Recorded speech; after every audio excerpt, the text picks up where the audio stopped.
بسم اللہ الرحمن الرحیم۔ السلام علیکم۔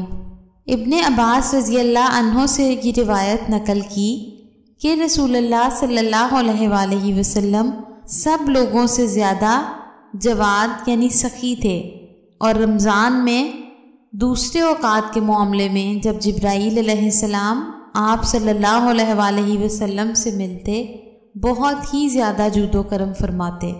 جبرائیل علیہ السلام رمضان کی ہر رات میں آپ صلی اللہ علیہ وآلہ وسلم سے ملاقات کرتے اور آپ صلی اللہ علیہ وآلہ وسلم کے ساتھ قرآن کا دورہ کرتے۔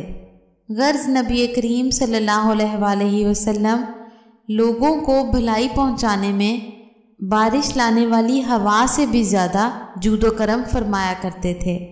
سیدنا ابو ہریرہ رضی اللہ عنہ سے روایت ہے، رسول اللہ صلی اللہ علیہ وآلہ وسلم فرماتے تھے کہ 5 نمازیں اور جمعہ تک اور رمضان تک کفارہ ہو جاتے ہیں ان گناہوں کا جو ان کے بیچ میں ہوں، بشرط یہ کبیرہ گناہوں سے بچیں۔